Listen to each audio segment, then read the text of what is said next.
से मिलने आए हुए हैं और ये प्रोग्राम पूरे जिले में विभिन्न स्कूलों में, विभिन्न कॉलेजों में चलाया जा रहा है। इसका मकसद बस यही है कि पुलिस आप तक पहुंचे और बच्चों में, आम जनता में कि पुलिस भय तो उसको दूर करने का प्रयास करें, क्योंकि हम आपकी रक्षा सुरक्षा के लिए है, हम लोग आपके बीच से हैं और ये बात आप लोग को बताने के लिए आए हुए हैं कि पुलिस देख करके डरना नहीं है। जब तक कि आप अच्छा काम कर रहे हैं, अच्छे तरीके से नियमों का पालन कर रहे हैं, तब तक किसी भी बच्चे को, किसी भी आम नागरिक को पुलिस से डरने की जरूरत नहीं है। पुलिस आपकी सहायता के लिए है, आपकी दोस्त है।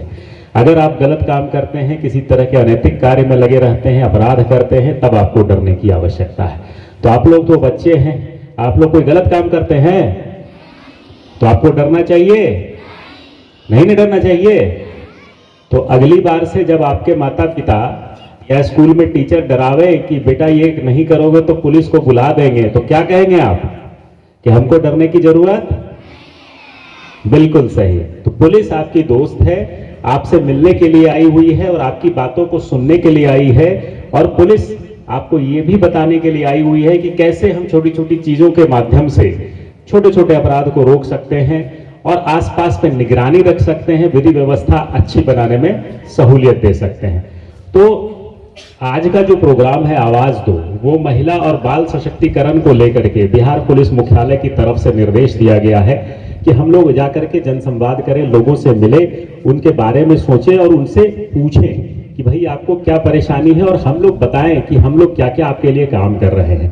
तो यहाँ पर आज आने का यही मकसद है कि आपको बताएं कि जिला पुलिस जो है, सारण जिला पुलिस, बिहार पुलिस लगातार महिलाओं, बच्चियों के लिए, बच्चों के लिए हम लोग जागरूक रहे हैं और कई अवसरों पर हम लोगों ने बहुत सारे कार्य किए हैं। आपको जानकर खुशी होगी कि पिछले एक साल में लगभग 100 से ज्यादा बच्चे बच्चियों को हम लोगों ने अनैतिक व्यापार के दलदल से मुक्त कराया है, जिसमें कि एनजीओ की भी भूमिका रही है और सारण पुलिस की विशेष भूमिका रही है, जिसमें कि हम लोगों ने 100 से आसपास बच्चे जो भटक गए थे, कोई किडनैप करके ले गया था, कोई कहीं लेकर के गया हुआ था, गलत कार्य करवा रहा था, उन सबको मुक्त करवाया है और उसके साथ करीब 3 दर्जन 35-36 अपराधियों को भी गिरफ्तार करके हम लोगों ने जेल में भेज दिया है। बस उसमें जरूरत क्या थी कि वहां से किसी बेटी ने, किसी बच्ची ने फोन किया था और उसने हमें आवाज दी थी। आवाज देना समझती है ना, क्या होता है आवाज देना? फोन कर करके बोलना कि हाँ पुलिस अंकल, हाँ पुलिस भैया, ये ऐसे ऐसे ये हुआ है, हमको आपकी मदद चाहिए। तो हम लोग वहां पर पहुंच कर करके उतने बच्चे बच्चियों को हम लोगों ने निकाला, उसको फिर जो है बाकायदा उसके घर पे माँ बाप भाई बहन के पास उसको भेज दिया और जिसने बदमाशी करी थी उसको हम लोगों ने जेल भी भेज दिया और उस पर कार्रवाई भी चल रही है। तो आप लोग के साथ भी अगर कहीं कुछ होता है, खुदा न खास्ता अगर किसी बच्चे के साथ कुछ गलत हुआ है, तो चुप नहीं रहना है। क्या करना है? आवाज देना है। कैसे देंगे आवाज? आवाज कैसे दे सकते हैं? आप लोग तो छोटे हैं, हो सकता है आपके पास मोबाइल भी नहीं हो, होना भी नहीं चाहिए इस उम्र में मोबाइल किसी के पास। तो आप अपने माता पिता को बताएं, माता पिता भाई बहन, आपको लगता है कि ये जिम्मेदार आदमी है, ये हमारी बात पहुंचा सकते हैं, किसी सीनियर तक पहुंचा सकते हैं, आपके टीचर्स के पास पहुंचा सकते हैं, तो उनको बताना है। और इस उम्र भी आपको थोड़ा जागरूक रहना है। इस उम्र में आपको गुड टच बैड टच की भी बातें समझ में आनी चाहिए कि कोई अगर किसी तरह से गलत तरीके से छू रहा है, तंग करना चाहता है, परेशान करना चाहता है या किसी तरह के गलत एक्टिविटी में धकेलना चाहता है, कुछ गलत दिखाता है, बहुत तरह की चीजें आजकल समाज में चल रही हैं। तो इसलिए जागरूकता जरूरी है और इस उम्र से ही आपको जागरूक होना पड़ेगा कि आपके साथ कोई किसी तरीके का कि नहीं, ये मेरे हिसाब से नहीं ठीक है, उसके बारे में आपको चुप नहीं रहना है।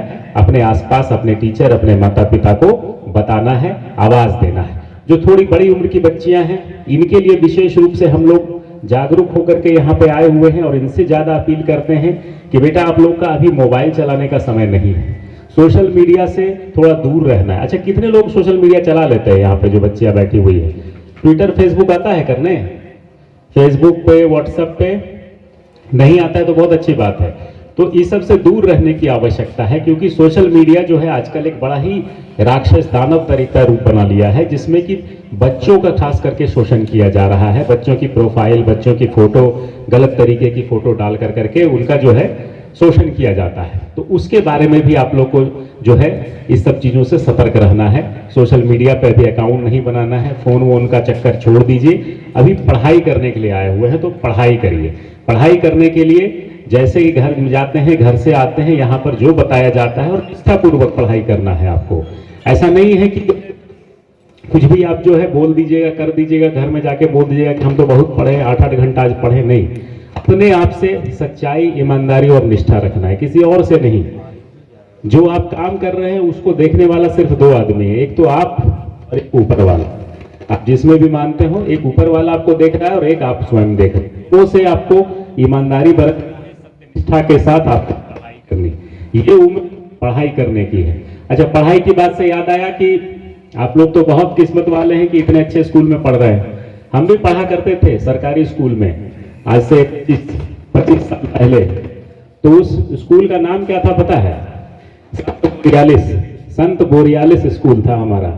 बोरियालिस का मतलब समझते हैं? वहां जहां बोरा लेकर के जाते हैं। आप लोग को तो टेबल बेंच मिलता होगा, हमारे स्कूल में उस वक्त तक बोरा बिछा करके हम लोग सफाई करके पढ़ते थे। लेकिन उस वक्त भी बड़ी पढ़ाई करते थे हम लोग, टीचर भी समय पे आते थे, सब लोग पढ़ाई अच्छे से करते थे। और उसका नतीजा देखिए हम लोग कहाँ कहाँ धीरे धीरे मेहनत करते हुए यहाँ तक पहुँच गए। तो जब हम लोग उस लेवल से शुरू कर करके यहाँ तक पहुँच सकते हैं तो आपका तो लेवल और हाई है, आप लोग और आगे जा सकते हैं। तो जो भी आप मन में सोचे कि इसे ये चीज हमें बनना है, क्या बनना है बच्चों, कोई बताएगा?